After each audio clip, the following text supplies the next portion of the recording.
아침은 보통 뭐 드세요? 아침에요? 저 아침 안 먹는데. 오늘 양재천에 와보니까 어떠세요? 특히 아침 이 시간대는 주로 사무실에 있기 때문에 오늘 이렇게 처음 나와본 것 같거든요. 특히 오늘이 월요일이잖아요. 월요일 아침에 이렇게 양재천 공원에 와 있으니까 더 재밌는 것 같아요. 소장님 혹시 소개 부탁드릴 수 있어요? 네, 저는 기후변화의 사회적인 영향 그리고 우리의 대응 방식을 연구하는 기후사회연구소의 한빛나라 소장입니다. 요즘은 어떤 작업들로 바쁘신가요? 요즘에 제가 관심이 있는 것은 이제 우리가 그 일상적인 것이 뿐만 아니라 이렇게 약간 즐기면서 놀면서 예를 들면 예술이나 운동이나 스포츠나 뭐 이런 여행 같은 분야에서 꼭 필수적이지 않은 활동을 하면서 배출하는 탄소, 그 탄소를 어떻게 줄일 수 있을까 거기에 대해서 관심이 많습니다. 우리가 인간이 꼭 먹고 자고 뭐 이렇게 그러려고 사는 건 아니잖아요. 우리가 살려면은 희망도 필요하고 그 이상의 것들이 필요하죠. 희망, 뭐 즐거움, 뭐 용서 여러 가지 것들이 필요하잖아요. 그런 것들이 저는 예술과 스포츠 그리고 여행에서 우리가 찾을 수 있는 것들이라고 생각하거든요. 그래서 그런 부분에서 어떻게 하면 기후변화에 대응을 하면서 지속적으로 계속 그런 활동들을 할 수 있을까 거기에 대해서 연구를 하고 있습니다. 오늘은 어떤 일로 여기를 찾으셨어요? 특히 올림픽 하면은 아니 그렇게 탄소를 많이 배출하는 그런 국제 대규모 행사를 요즘에도 지금 이 시대에도 계속하는 게 맞냐? 이렇게 또 말씀하시는 분들도 간혹 있더라고요. 그런데 저는 제 개인적인 생각이지만 지속할 필요가 충분히 있다고 생각을 합니다. 왜냐면 올림픽이 우리가 탄소 감축의 관점에서만 보면은 올림픽이 할 필요가 없는 것처럼 보이는지 몰라도 사실은 그런 올림픽의 정신이라든지 그 올림픽을 통해서 우리가 추구하는 바가 있잖아요. 뭐 여러 가지 그 다른 사회의 교류라든지 또는 어떤 스포츠의 어떤 페어플레이 정신이라든지 평화와 세계 평화와 이런 것들 우리가 굉장히 바라면서 올림픽을 지금까지 쭉 해왔잖아요. 어떻게 하면 올림픽을 좀 더 탄소 감축을 하면서 그리고 녹색 전환을 더 어떤 모범을 보이는 그런 상징적인 어떤 사례로 그렇게 이끌어 나갈 수 있을지 그것이 굉장히 중요하다고 생각하거든요. 그래서 제가 그 프로젝트를 호모 루덴스의 기후 위기라고 이름을 지었어요. 호모 루덴스는 이제 즐기는 인간, 유희하는 인간, 노는 인간을 말하거든요. 그래서 이런 우리들이 여러 가지 이런 뭐 예술이나 스포츠나 여행 이런 분야에서 활동을 할 때 어떻게 탄소를 줄일 수 있을지 거기에 대해서 이제 프로젝트를 시작했는데요. 오늘 그 첫 번째로 지금 프랑스에서 파리 올림픽이 이제 지난 주말에 개막을 했죠. 그래서 특히 프랑스 파리 올림픽이 그 온실가스를 굉장히 많이 감축하는 그런 녹색 올림픽으로서 준비가 되고 있다고 들어서 오늘 프랑스 대사관에서 그 올림픽 이슈를 담당하는 참석관님을 만나서 몇 가지 여쭤보려고 오늘 왔습니다.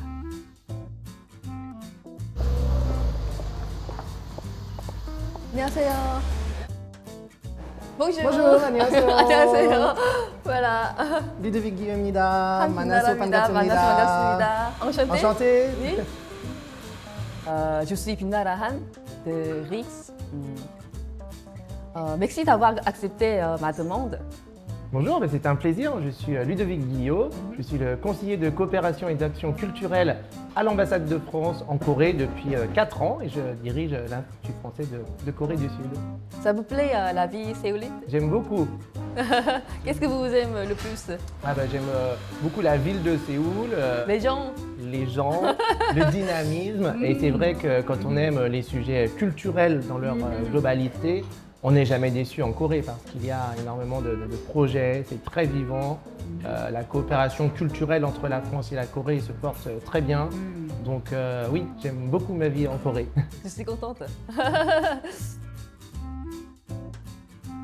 Je pense que la France organise les Jeux olympiques les plus verts de l'histoire.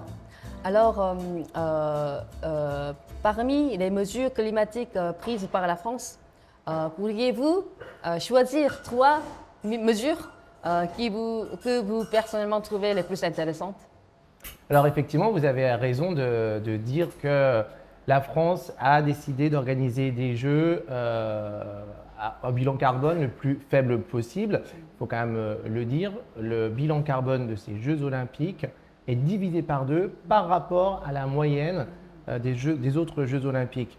Les Jeux à Paris sont vraiment les pionniers en termes de responsabilité environnementale.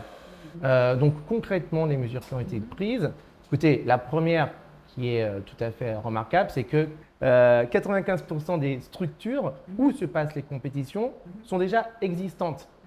100% des structures où vont se passer les compétitions sont reliées à l'électricité publique française, qui est de l'électricité renouvelable. Donc ça, c'est une mesure tout à fait phare pour la protection de la planète. Une autre mesure concerne par exemple l'alimentation. Deuxième chose. Oui. Ok. L'alimentation, ce n'est pas rien. Les 16 millions de spectateurs, les athlètes, quand ils sont en France, ils veulent bien manger, bien sûr, pays de la gastronomie. Et en termes d'alimentation, il y a aussi de gros efforts qui ont été faits.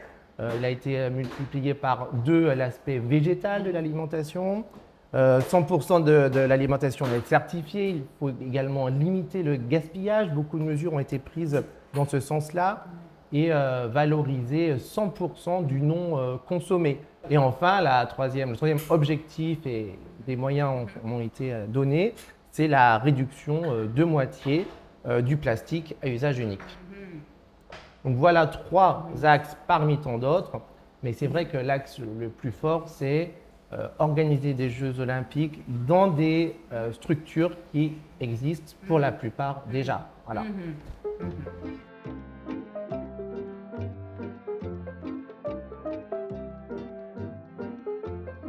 Il est très impressionnant que les bâtiments historiques soient utilisés comme site de compétition sans construire de nouvelles infrastructures afin de minimiser l'empreinte carbone et l'empreinte matérielle.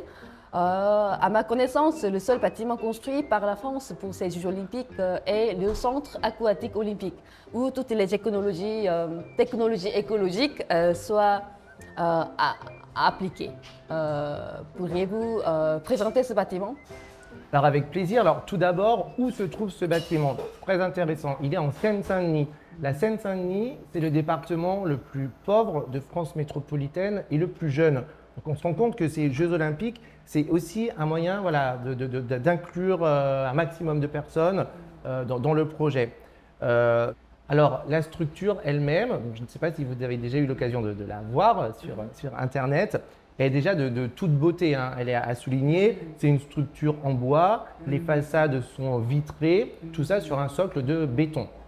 C'est très beau, ça a été pensé par l'architecte Jacques Rougerie. Et après, ça, typiquement, c'est une structure qui fera partie de l'héritage des Jeux olympiques. Parce qu'après, ce sera des bassins pour tous, un lieu de rencontre. Donc voilà, il va s'intégrer parfaitement dans ce territoire de Seine-Saint-Denis. Alors, le bâtiment lui-même, effectivement, il a un objectif très clair d'exemplarité environnementale. Alors, on peut noter, par exemple, la modularité des bassins. On peut changer la taille des bassins, ce qui permet une économie considérable dans la consommation du chauffage et de l'eau. L'utilisation prioritaire de matériaux biosourcés ont été utilisés notamment pour sa charpente. Ces gradins à l'intérieur, les chaises, ils ont été faits grâce à des produits recyclés issus du réemploi. Ils ont été faits à partir de 30 tonnes de déchets plastiques locaux, dont 1 tonne de bouchons. Donc voilà, ça c'est un geste très très fort, réutiliser, recycler pour faire les gradins pour pouvoir profiter des compétitions. Et enfin, une partie de la toiture est couverte par des panneaux photovoltaïques. Voilà. Je sais qu'il y a des controverses concernant la tenue des compétitions de natation dans la Seine. En particulier, certains citoyens se sont opposés au fait qu'on dépense 1,5 milliard d'euros pour la purification de l'eau de la Seine, en demandant qu'on se préoccupe davantage des préoccupations quotidiennes des habitants. Bien que ce soit une bonne chose, il est parfois pas facile de convaincre le public. Quelle est votre opinion sur cette controverse? Alors écoutez, sur la baignabilité de la Seine et de la Marne, moi ce que je peux vous dire, c'est voilà une promesse qui se réalise enfin. C'est quelque chose dont on en parlait depuis longtemps, de pouvoir se baigner dans la Seine. Jacques Chirac, qui a été président de la République en France jusqu'en 2007, avant était maire de Paris. Dans sa campagne électorale de 1988, il avait promis qu'on pourrait se baigner dans la Seine. Voilà, on est 35 ans après, on le fait. Donc c'est quand même un exploit incroyable. Ce que je retiens aussi, c'est que c'est la protection d'un écosystème unique que le monde entier connaît, la Seine. C'est incroyable. Dans les années 70, pour donner un exemple, il n'y avait que 2 espèces de poissons qui vivaient dans la Seine. Aujourd'hui, ça y est, il y en a 35 et ça va continuer. Donc il y a eu un geste sur la biodiversité dans la Seine tout à fait unique.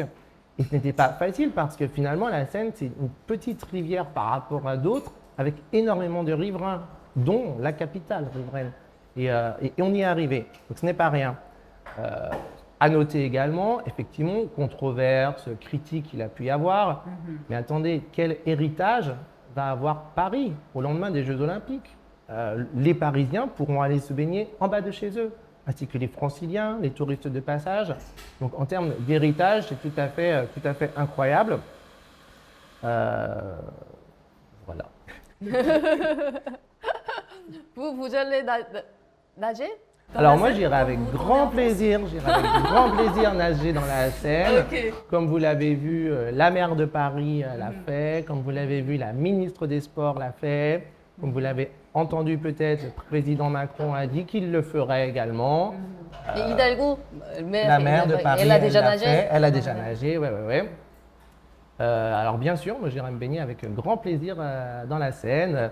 Dès 2025, il y aura des aménagements sur les bords de Seine, effectivement, en tout cas dès le lendemain des Jeux Olympiques, pour que les Parisiens, les Franciliens, les touristes de passage puissent profiter pleinement de la baignade. Et ça change la ville, ça change une ville, bien sûr.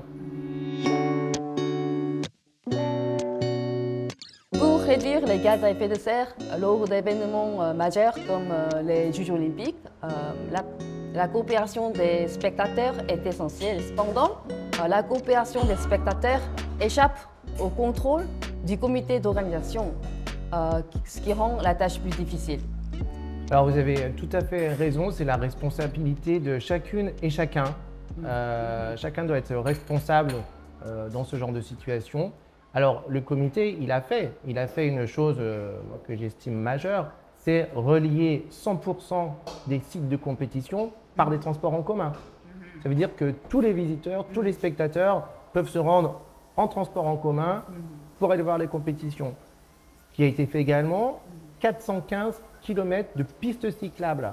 Vous pouvez aller à vélo d'un site à un autre également. Donc voilà, en transport doux. Ça, c'est quand même des décisions prises et un investissement fait par le comité qui encourage de fait les spectateurs à être responsables. Il y a également une autre mesure phare qui est un parcours zéro plastique à usage unique pour les spectateurs. Voilà. Donc ça veut dire quoi? Ça veut dire qu'on ne peut pas acheter une bouteille en plastique, la jeter, en acheter une autre. Ça veut dire également que toutes les compétitions, on peut y aller avec sa propre gourde, par exemple. Ça veut dire quoi? Ça veut dire qu'il y a eu plus de 800 fontaines à eau réparties sur tous les sites olympiques pour que les personnes puissent boire de l'eau sans utiliser de plastique. Donc il y a eu beaucoup d'efforts faits et effectivement, le but était d'inciter chacune et chacun à aller vers cette responsabilité. Ok.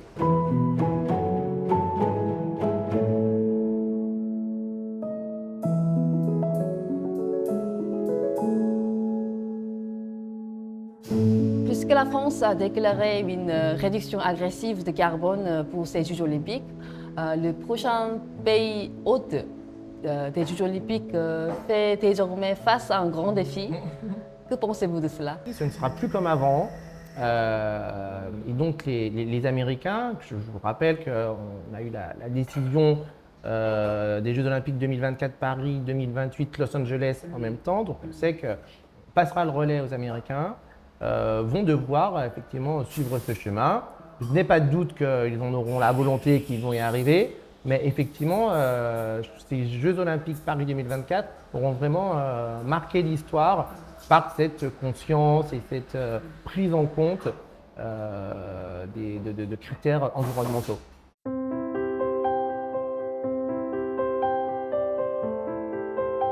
Je vais vous demander d'exprimer les Jeux Olympiques de Paris en un mot. Les Jeux Olympiques de Paris est Alors pour moi, les Jeux Olympiques, ils sont audacieux. Audace. Audacieux, c'est le mot qui les caractérise le mieux. Arrêtons-nous une minute sur la cérémonie d'ouverture, hein, pour commencer par elle, que le monde entier a regardé. Quelle audace! Pour la première fois, la cérémonie d'ouverture n'était pas dans un stade.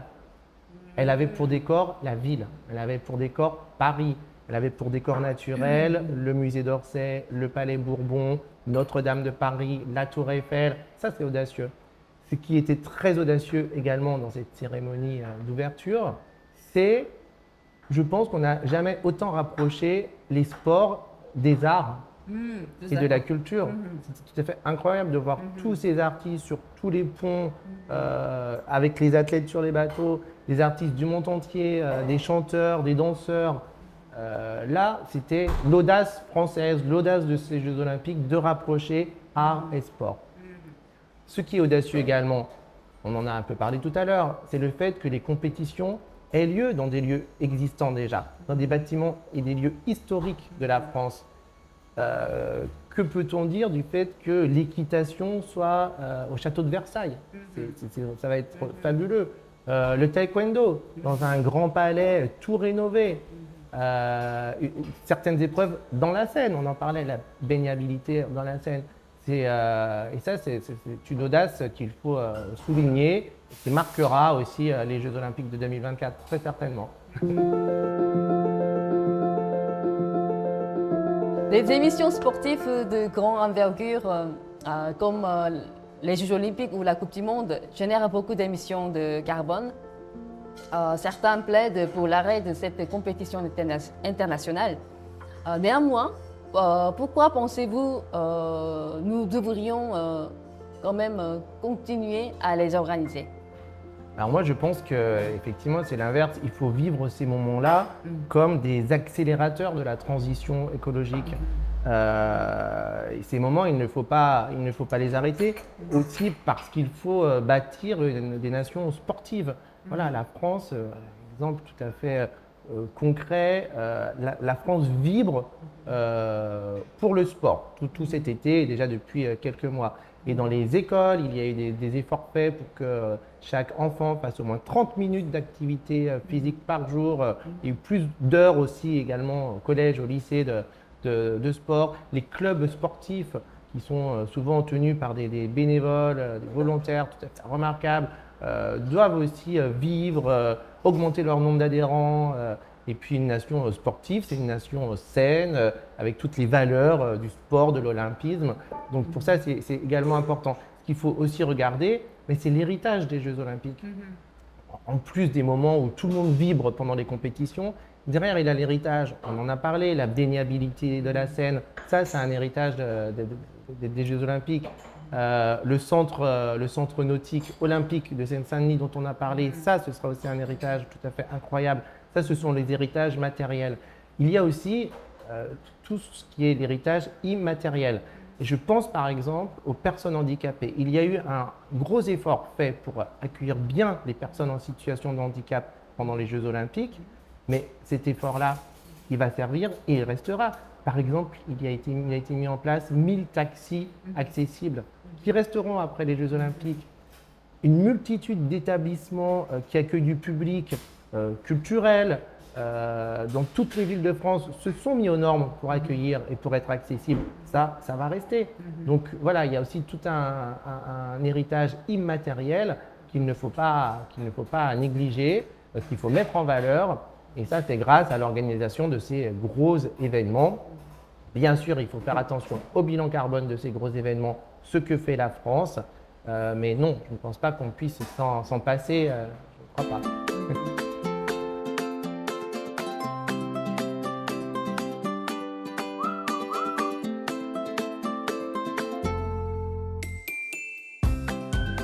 프랑스 카페에서 프랑스 분을 만나서 프랑스 커피를 마셨더니 약간 잠깐 프랑스를 다녀온 것 같은 느낌이 좀 들었어요.